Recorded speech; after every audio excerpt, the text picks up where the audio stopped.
What's up, world?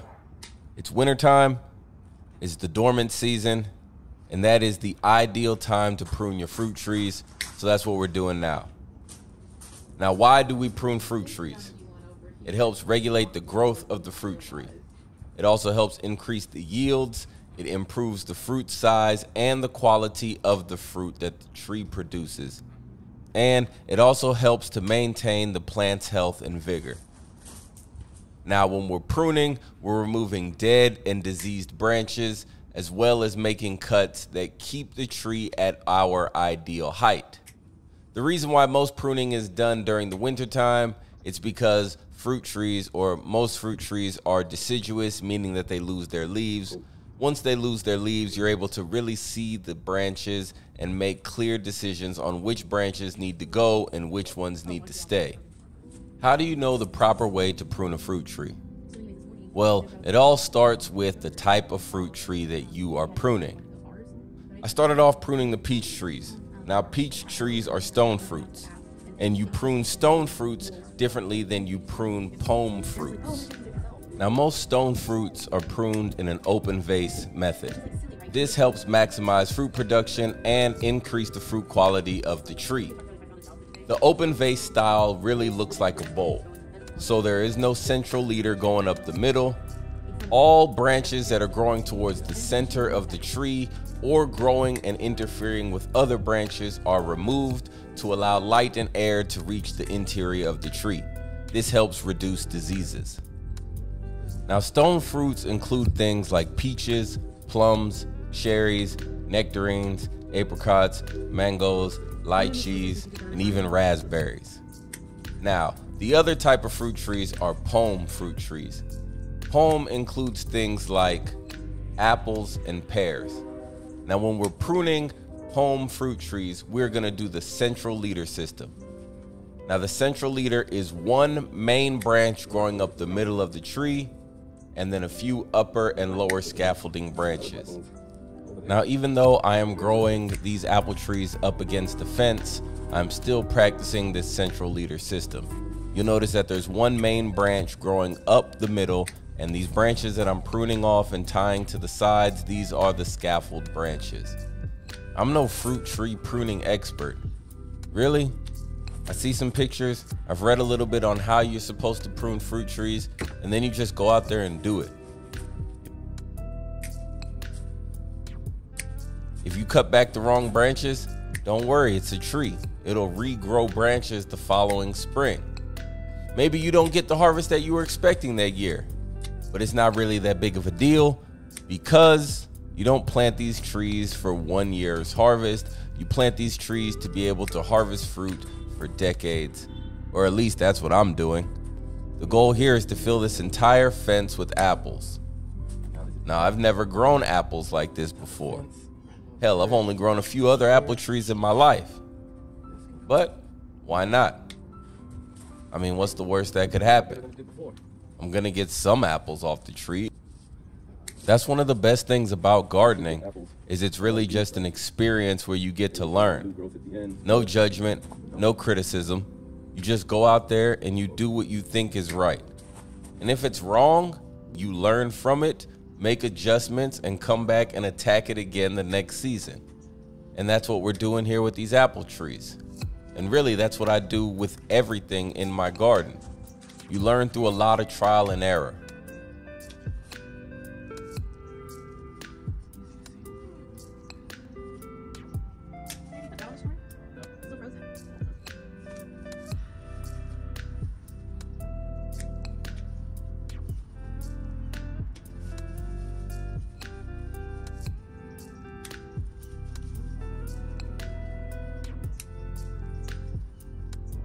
The only way you really learn to be a good gardener is by getting out there and gardening.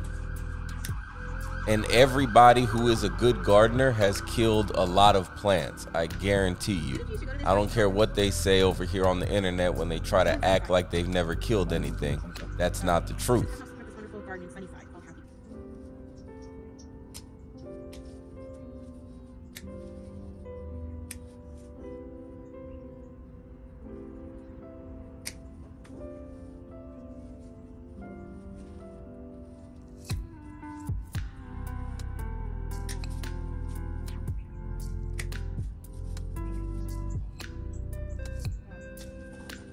missing out, bro. How did they get there? But they were cool though, because she was down to, she was a couple blocks from our house, right? Yeah.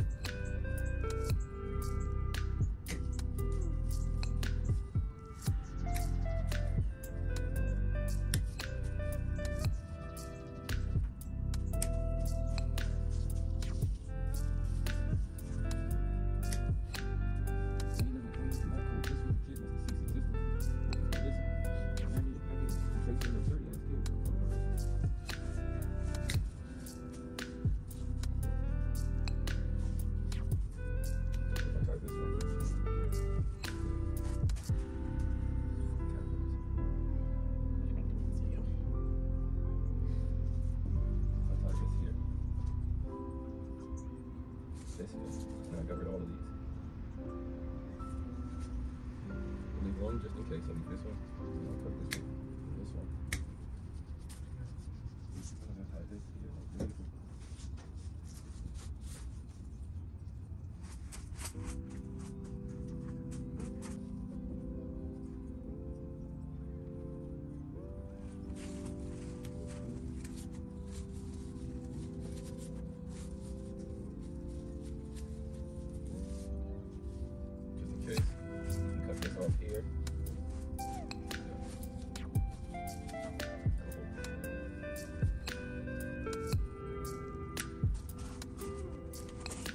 So this scrawny looking tree right here is my golden door set. See, the other two apple trees, when I purchased them, they were already rooted in 5-gallon pots. But this one here, I ordered it online because I was impatient. I could have just waited to the following season and planted a golden door set, but I had to have it then. Now this is not to knock bare root trees because I'm actually ordering 2 plum trees from my front yard right now. This is just to say that sometimes the trees that you get, they may not be the best. But I'm not gonna give up on it yet. I'm gonna start feeding it a lot of compost tea once the spring comes around because I'm gonna get back to brewing compost teas like I used to. The only thing that really bothers me is that this golden door set is used to cross-pollinate with the other apple trees in my backyard. I don't really know how much pollinating it's gonna do. But like I said, we're not giving up on it. So I still have the goal of planting as many fruit trees as possible in my urban garden. Now, the only way that I'm gonna be able to plant the 20+ trees that I want is by a technique called high density planting, also known as micro orcharding. I mean, you'll probably hear it by a bunch of different names. But the idea and the concept behind it is simple.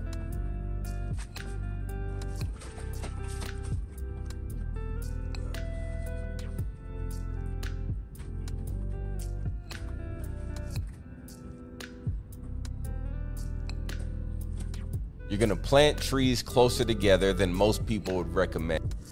And then after you plant the trees, you're going to have to aggressively prune the trees to keep them smaller. Here I'm adding some Asian pears, also known as apple pears, to my garden. Some of the benefits of high density planting are you're able to plant more varieties in a small space. Now that I'm able to plant more varieties, that means that you have a better chance of cross-pollination or your plants and trees getting properly pollinated. Another benefit is that you're able to have an extended blooming and harvest season. If I'm planting 2 trees per hole, I could have one variety that finishes early in the season and another variety that finishes later in the season. That way I'm able to get the fruit throughout the entire harvest season.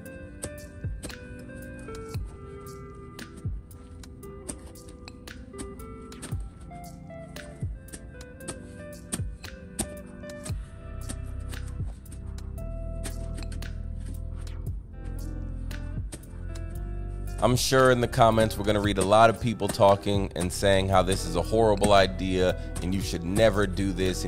Hey man, this is my garden. If you don't like it, don't do it in your garden. Hey, if it doesn't work for you, that's fine.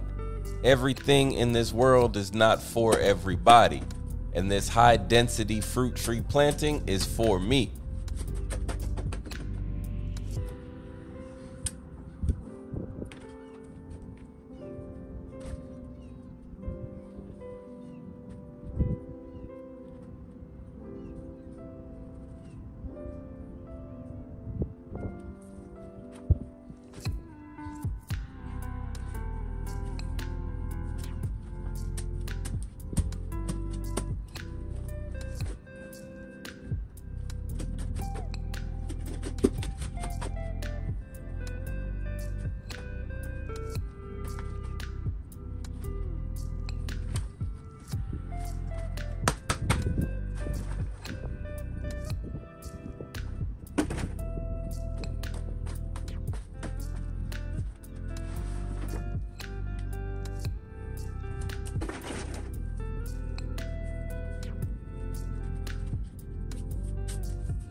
now that the trees are planted, there's one final thing to do. Now, this may seem crazy to a lot of people, but this is how I keep all of my trees short and manageable. I come through and do a crazy chop. I'm cutting off a majority of the tree. That's because I didn't like the initial shape of the tree, so now I'm basically resetting it. Don't forget to water, don't forget to mulch, and just sit back and wait for the springtime to come through. We'll watch it flower, we'll watch it grow, we'll continue to shape it throughout the summer, and within a couple of years, we'll be harvesting apple pears off this tree. Can't wait. Bart Scott voice.